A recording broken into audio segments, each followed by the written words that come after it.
Okay, and next up for Chapter 8, Video 3, we're going to talk about the group Cream. And Cream's one of those groups, in rock history. It's just a seminal group, but it's rock's real first supergroup. And how that definition is used here is Cream is really the first band made up of members who had already had successful careers in other bands. The development of the supergroup, the formation of groups, you know, taking already established members and putting them together in a group. This was a thing that went on for a little while in the '80s. There have been other supergroups, but Cream was the first one. Ginger Baker and Eric Clapton had been members of Blind Faith together briefly, and they formed core of Cream. Baker as drummer, Clapton as guitarist, and quite frankly, one of the best drummers and one of the best guitarists ever in rock history. Cream was short lived. Between ego was a lot of it, the personality clashes, and they didn't stick around very long, but what they did was amazing. So let's take a listen to Sunshine of Your Love and White Room, both from Cream album Disraeli Gears.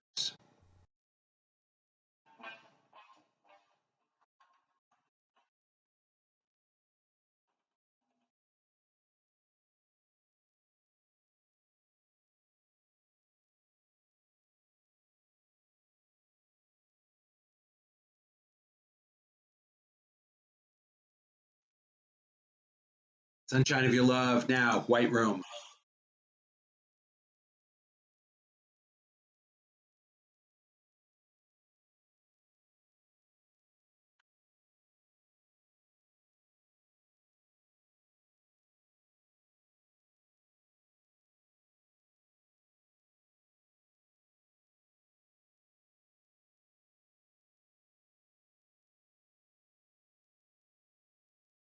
White Room, Cream, a great band. Ginger Baker, the drummer, was a highly regarded drummer, and after his time with Cream, he spent a lot of time pursuing African rhythms.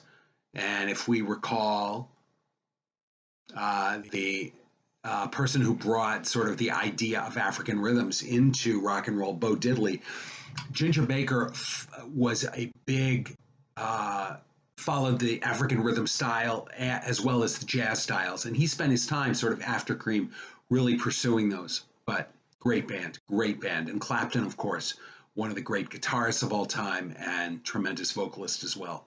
All right. One of the big movies of this period of time was a film called The Graduate, and it was critically very well received. It was nominated for the Best Picture Oscar as well as a number of others. It really introduced a guy named Dustin Hoffman, who would go on to become one of the great stars of American cinema for the next 3 decades. And more than anything, it talked about the split, the generation gap between America's youth and the generation of their parents. And this was in 1967, and Dustin Hoffman played a young man who just graduated from college and had no idea what the hell he was going to do with his life. And his parents and their friends were all very entrenched in what they did and how they did it. They didn't seem particularly happy and they didn't seem particularly moved. They just seemed particularly set. There's the plot. It was directed by a man named Mike Nichols, one of the great directors. And one of the things that Nichols did was he wanted to incorporate a soundtrack of music to The Graduate that reflected the tastes of young America. And he focused on the music of Simon and Garfunkel for that purpose. And one of the songs that Simon and Garfunkel would actually write for The Graduate was a song called Mrs. Robinson. And that was written about or inspired by a central character in The Graduate. Graduate was a hugely successful movie commercially and critically. It's still widely regarded. If you've never seen it, it's immensely enjoyable. And the music of Simon and Garfunkel it really took Simon and Garfunkel's popularity to a whole new level. Simon and Garfunkel came out of the graduate experience one of the premier bands in popular music. Let's take a listen to one of the big hits, Mrs. Robinson.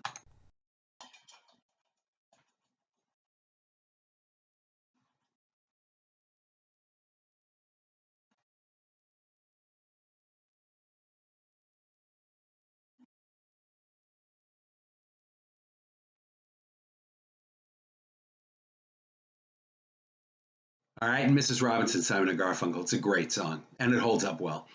The Doors, again, we heard them before. We're hearing them again. Another number one record for the LA band led by Jim Morrison. Hello, I Love You.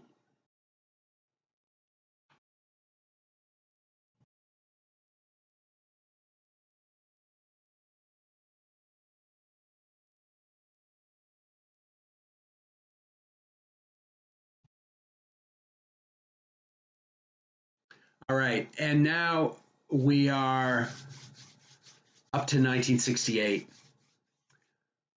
1968 was a tough year in American history. And it's important that you're aware of two things. The assassination of Martin Luther King Jr. happened in 1968 on the 6th, yes, 6th of April, 4/6/68. It happened in the city of Memphis. Martin Luther King Jr. was assassinated in Memphis. He was shot while standing on the balcony of a motel he was staying at. Martin Luther King Jr. was the leader of the NAACP, but more than that, he was the leader of the civil rights movement. He was the face and the name of the movement that was not set in place, but really revved up in 1964 to bring about equality to the races. Remember the civil rights legislation I told you about that Lyndon Johnson, who was president after Kennedy, signed?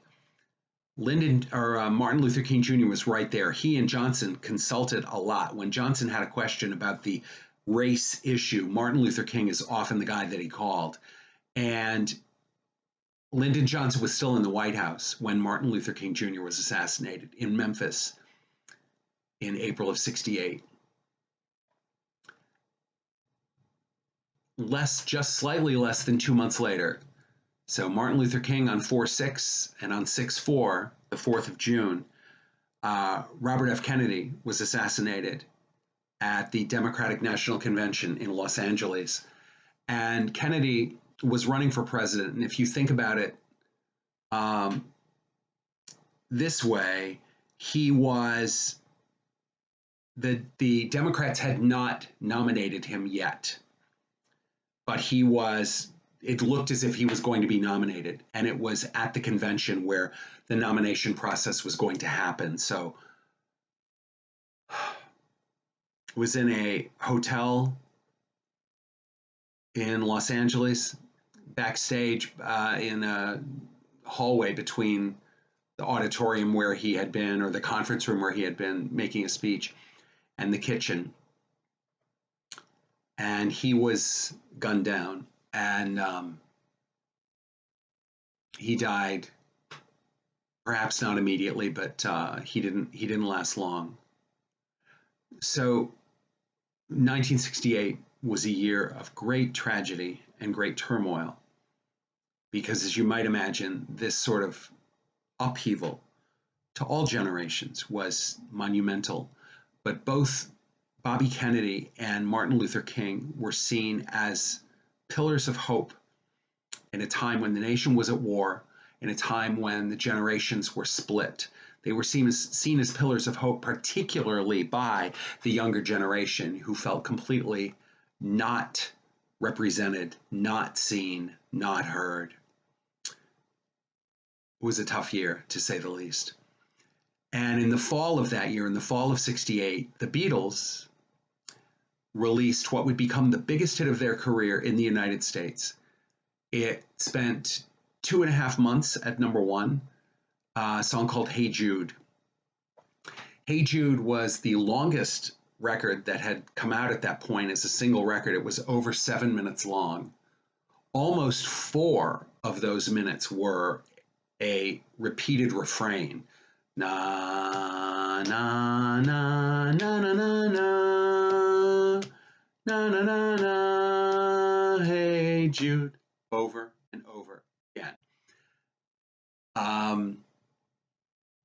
It's been since revealed that Hey Jude, the subject of Hey Jude that Paul McCartney wrote, was Julian Lennon, John Lennon's son, and that McCartney was comforting him because John Lennon was getting divorced from his first wife, Julian's mom.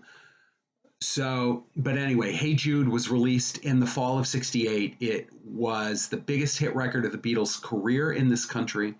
It would go on to be the #1 record of 1968, and at over 7 minutes, it was an extraordinary length for a single, even at that time. So let's take a quick listen here to Hey Jude. Hey Jude.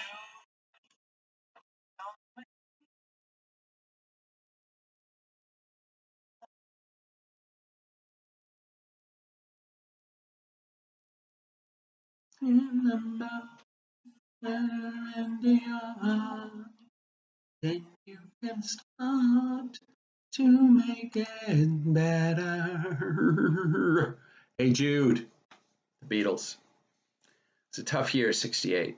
Tough year. So that's it for Monday. Okay. You should have gotten some of your quiz questions answered, a couple of them anyway, out of this. And stay safe. Okay. Do the right thing here, please. Huh? And that's it for this time. I'll see you all on Wednesday. Have a good one.